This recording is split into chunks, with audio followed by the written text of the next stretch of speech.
ដំណើរទៅទៀតហើយ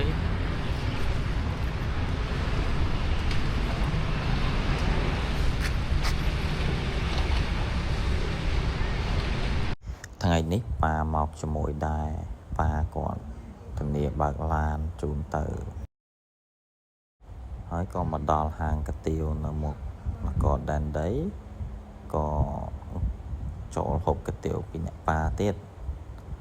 ទៅប៉ាខ្ញុំធ្វើខ្លួនសង្ហាមែនតើស្តាអាវក្រាហើយមានមួកមានវ៉ែនតាខ្មៅទៀត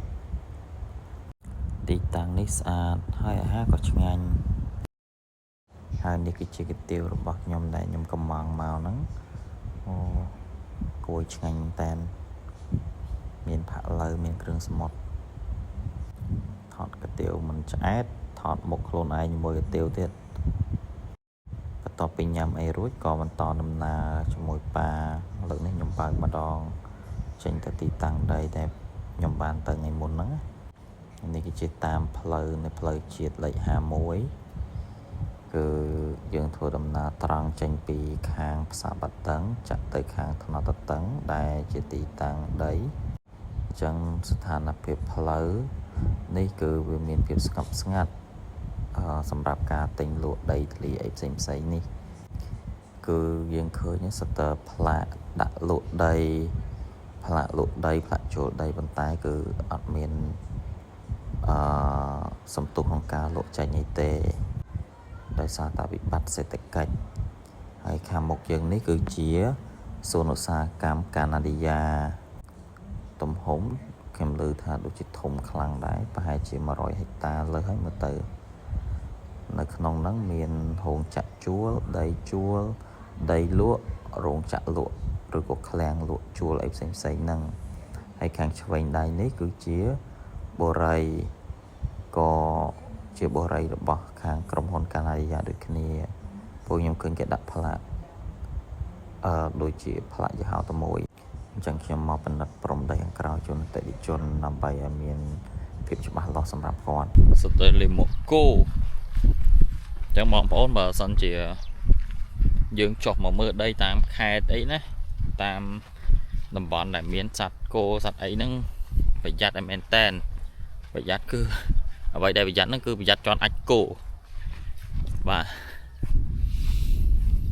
ហើយនេះក្រោយខ្នងខ្ញុំនេះផ្លូវ51នេះទីតាំងដីតែបន្ត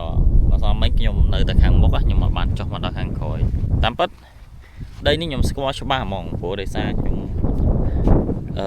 ទទួលលក់ដីហ្នឹងសរុបទាំងអស់ហ្នឹង12ហិកតាហ្នឹងខ្ញុំលក់អស់6ហិកតាហើយសម្រាប់ខ្ញុំស្គាល់ដីហ្នឹងវាចូលពី3ឆ្នាំអញ្ចឹងខ្ញុំច្បាស់ឲ្យព្រមខាងក្រោយប៉ុន្តែដោយសារតែអតិជនគេសុំឲ្យខ្ញុំមកបញ្ជាក់ខាងក្រោយហ្នឹងតើភូមិខាងក្រោយហ្នឹងយ៉ាងម៉េចដល់ភូមិខាងក្រោយវាមានលបងមានអីអញ្ចឹងយើងមកថតលបងហ្នឹងឲ្យគាត់មើលអញ្ចឹងណាអញ្ចឹងទើបខ្ញុំចុះមកម្ដងទៀតដើម្បីយើងថតវីដេអូឲ្យគាត់មើលកាន់តែច្បាស់អញ្ចឹងណាបាទអញ្ចឹងវិស័យដីធ្លីអញ្ចឹងបងប្អូនអើយហត់ប៉ុន្តែបើសិនជាយើងចេះច្បាស់លាស់យើងនឹងទទួលបានលទ្ធផលសំប្រកបដូចគ្នាអញ្ចឹងការចេះរកស៊ីដីធ្លីនេះមិនមែនរៀននៅសាលាបានទេបើនៅស្រុកគេបងប្អូនទៅរៀននៅសាលាបាននៅស្រុកខ្មែរអត់មានទេអត់មានជំនាញអចលនទ្រព្យទេបើនៅស្រុកជប៉ុនស្រុកអីគេមានជំនាញអចលនទ្រព្យអីអញ្ចឹងណាបាទបើសិនជានៅស្រុកខ្មែរអត់មានទេអញ្ចឹងដើម្បីយើងចេះបានតតែយើងព្យាយាមរៀនពីវាហើយអនុវត្តសំខាន់ការអនុវត្តហ្នឹងឯងបើសិនជាយើងអត់ព្យាយាមអនុវត្តឲ្យបានច្រើនទេគឺយើងអត់អាចចេះបានទេហើយវាមានភាពស្មុគស្មាញតែដំបូងឯងនៅពេលដែលយើងចេះធ្វើទៅយូរទៅវាស៊ាំហើយពាក់ព័ន្ធជាមួយនឹងកុងត្រាពាក់ព័ន្ធជាមួយនឹងការឆែកប្លង់ពិនិត្យពុកដីជាន់ជើងម៉ែត្ររៀបឯកសារផ្សេងដើម្បីណែនាំដល់ភ្ញៀវហ្នឹងវាមានវាត្រូវទៅវាពិបាកទៅដំបូងដល់ពេលយើងធ្វើយូរទៅស៊ាំដូចខ្ញុំពីដើមខ្ញុំអត់ចេះទេតែដោយសារខ្ញុំប្រឡូកវិស័យនេះវា10ឆ្នាំហើយអញ្ចឹងគឺឥឡូវវាស្ទាត់ជំនាញវាទៅជាជំនាញយើងវិញអញ្ចឹងណាបាទឥឡូវនេះដល់ពេលយើងប្រើក្បាច់ចុងក្រោយហើយពីអ្នកប៉ាគឺក្បាច់100ទី38លើកនេះមានតែបួងសួងសុំរកអ្នកតាជួយទេ bạn chẳng ở con của mèo con đã bạn tổ sân nào video này là hồi đó chọc ở con